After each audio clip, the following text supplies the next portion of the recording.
Cette fille jouait à la rivière, a vu un crabe presque noyé dans l'eau. Elle a sauvé le crabe et l'a mis sur le bord de la route. À sa grande surprise, le crabe a tordu son corps pour la remercier. La fille a vu comme il était mignon. Elle a donc décidé de l'adopter. Et le crabe semblait approuver son propriétaire. Anna était si heureuse qu'elle a ramassé le crabe et a couru chez elle. Elle voulait montrer le crabe à son père. Mais le père était trop occupé par ses expériences. Il n'avait pas le temps de parler à sa fille. Alors il en accueillit quelques-uns sur l'arbre expérimental de son père. Il accueillit quelques-unes des expériences. Il allait les donner aux crabes pour le dîner. Les crabes ont très bien mangé chacune d'entre elles. Et c'est ainsi qu'ils ont commencé à vivre inséparablement. Mais ce qu'il ne savait pas, c'est que son action allait conduire à un grand désastre. Le lendemain, alors que sa mère faisait la lessive à la maison, il a soudainement senti quelque chose bouger sur le sol. Il a soulevé la cage pour voir et trouva un crabe de la taille d'une casserole. Effrayé, la mère a crié à l'aide. L'appel à l'aide a également poussé le père à briser la potion. Dans la panique, il n'a pas eu le temps de nettoyer. Il s'est précipité pour vérifier. Mon père a jeté un coup d'œil. N'était-ce pas un crabe? Au moment où les deux hommes parlaient, le crabe l'a vu et a rapidement fui la scène. Et il est retourné auprès d'Anna. Et juste à ce moment-là, le produit chimique qui avait été renversé a commencé à réagir. Et puis il a explosé.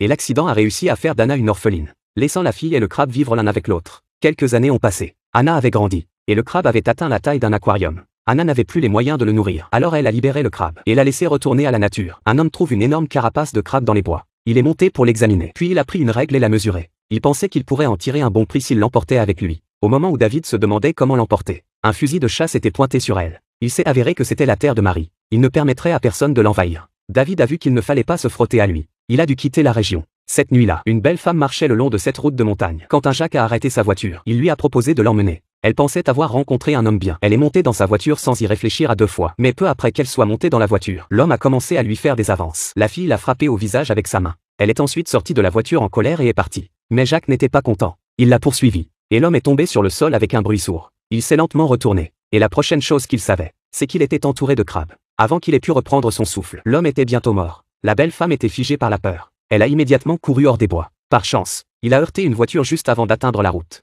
Il a été secouru par le conducteur et est monté dans la voiture. Elle lui a raconté ce qui s'était passé. Elle lui a dit de sortir de là. Mais le visage de l'homme était dédaigneux. Il a écrasé le crabe avec frénésie sur la route. Mais juste au moment où l'homme s'emportait, soudain, un énorme crabe lui bloque le passage. L'homme a eu tellement peur qu'il a reculé sa voiture de quelques dizaines de mètres. Puis il a donné un coup d'accélérateur et s'est élancé. Il a pu s'échapper. Le crabe géant regarde le crabe mort. Il rugit de chagrin et d'angoisse. Le crabe a attaqué la femme. La femme a eu tellement peur qu'elle a couru pour rentrer chez elle. Le crabe l'a poursuivi. Le crabe a tendu ses pinces et a commencé à démolir la maison. Le crabe ne voulait manifestement pas le laisser tranquille. La femme est terrifiée et panique. Elle lève son pistolet à peinture et se défend. Mais le crabe est trop gros. Il l'a attrapé d'un seul mouvement de pince. Il l'a ensuite plaqué au sol et frotté. Après avoir été battue, la femme était bientôt morte. La police n'a pas mis longtemps à arriver sur les lieux. Ils sont allés dans les bois où ils ont trouvé une fille suspecte. Ils allaient la ramener au poste de police pour enquêter. Sur le chemin du retour, un crabe géant a soudainement bloqué le chemin. Les policiers ont été si effrayés qu'ils ont abandonné la voiture et se sont enfuis. Ils ont réussi à grimper sur une colline pour échapper à l'attaque du crabe. Ils pensaient qu'il était en sécurité maintenant. Mais le crabe a grimpé tout droit.